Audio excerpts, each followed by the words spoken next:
If you've ever thought, yeah, Call of Duty Zombies would be great as a top-down arcade shooter, then Monsters and Me just might be up your street. Because it's that, combined with the film They Live, basically. There's a slime spill, and it's caused slime zombies, and the whole game is 90s themed retro with top-down shooting, where you have to take out hordes of zombies. Very much Call of Duty Zombies style. And if I left it at that, that would describe the whole game. But we'll dive a little deeper, and we'll see whether it's worth your time and money, and I'll let you know my experience with the game. So, Monsters and Me plays out, like I said, just like Call of Duty Zombies. You start off, there's a tutorial, you basically spend gold that the zombies drop to unlock doors in the level, and the tutorial shows you how to play. You can come across new weapons that are stuck to walls and things that you again pay coins for. There's upgrades that you pay coins for that increase your movement speed, your reload speed, and all of that great stuff. It is essentially Call of Duty Zombies, and that is not in a derogatory way. That is to explain how this game plays, because actually it's quite genius. Now, the gameplay itself, it's 90s retro and in all of its glory. I mean, it's silly, it's humorous. There is an amazing soundtrack, I have to say. I was really surprised by that. I mean, this game is made by 2 people. So, for the rest of this review, factor that in. Because I think that's important when talking about a game and talking about price, and everything factors in as to how good the game is. Because, if this was a game from a AAA studio, I'd be like, it's a bit underwhelming. But considering 2 people made this, and it's an indie game, it's good.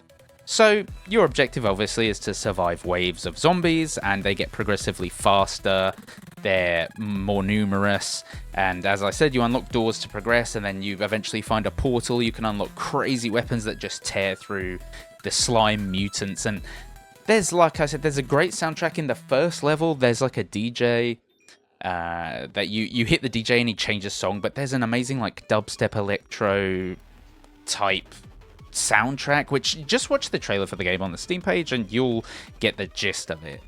There's 4 levels at the moment in total, including the tutorial, but it depends on how it doesn't sound a lot, but it does depend on how good you are at the game, how many waves you can last.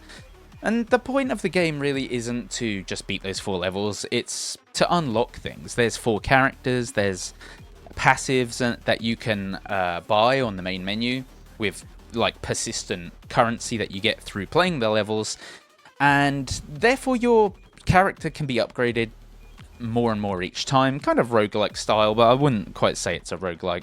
Each character has a different personality, different weapons, and different stats, so it's really cool. And in true 90s kind of style, this game has co-op and leaderboards. So it has global online leaderboards, and it has co-op at your PC. So one person can use a controller, one person can use mouse and keyboard, and you can just go away and you can play it on the same screen like you're using a massive CRT TV. And that is kind of like the theme of this game, is it's like Call of Duty Zombies, but for people who grew up playing games in the 90s and had a great time.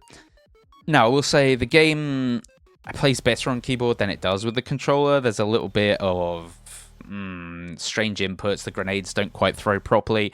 Obviously, I am reviewing a build that is pre-launch, so I'm sure this will be ironed out. However, I'll just mention it in case it doesn't get ironed out. The takeaway, I think, like when I played this game, I really came away thinking, this is going to be an amazing Steam Deck game.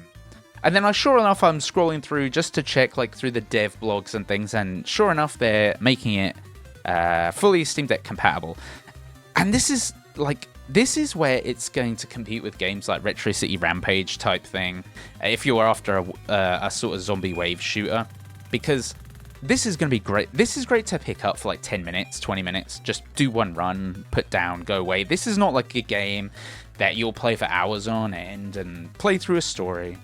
This is a game where you'll pick it up your Steam Deck, play when you've got some time, have a great time with a crazy soundtrack, and put it down. There's loads. You can upgrade all your weapons. There's special ability upgrades. There's rifles, flamethrowers, shotguns. They've all got different upgrade levels.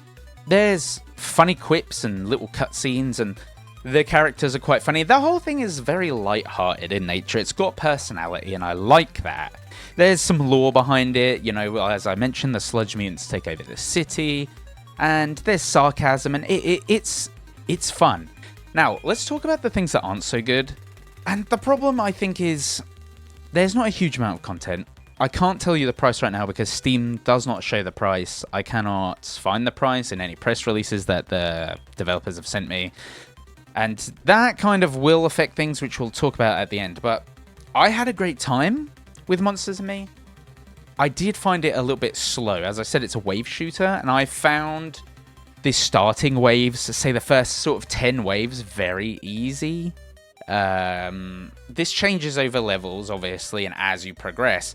But I found it kind of a bit too easy to hole up in a corridor and just shoot one direction, especially if you save your money and get like the really good weapons that shoot through a whole bunch of zombies or slime mutants. Then, you know, it can kind of get repetitive. I found myself spending 5 or 6 waves of the same round just sat in a corridor, just going like next wave, next wave.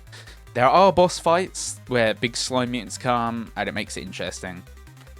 But if we're talking really polished, engaging, well, no, this is an indie game made by 2 people. So this is where it factors in where, who am I going to recommend this to? And, how, you know, is it worth it? Buying at full price, which I normally talk about. However, we don't know the price. So let's talk about that for a second. If this game is like $5 to $10, it's worth buying at full price. I can't imagine it would be more than that. If they do charge more than that, then I would wait for a sale. So just check the Steam store, see how much it's, you know, it is priced. You know, if they're charging like $30, I would say, well, this is not worth that. And that's not to say that nobody's hard work is worth money, but I just don't think it's got enough content. There's not enough levels and polish to justify that. But it's a good game. I would say if what I've said interests you, it's worth picking up, especially if you own a Steam Deck or you're just looking for something to have on your computer. You work remotely and you're like just gonna quickly jump on and play 10 minutes or something. It's good, especially if you like that combination of like 90s retro arcade top-down shooter combined with Call of Duty Zombies, because that is exactly what you're getting here, with some great music, some great personality, and as I said, just a few little kind of funny controller glitches, and you know, it's a bit slow to start some of the waves off and things like that. So once you're a few waves in and the game is going and you're picking up weapons and everything and upgrading, then it does get a lot better. So that's my thoughts on Monsters and Me. If you're interested, check it out, and it might just be a really good Steam Deck pickup.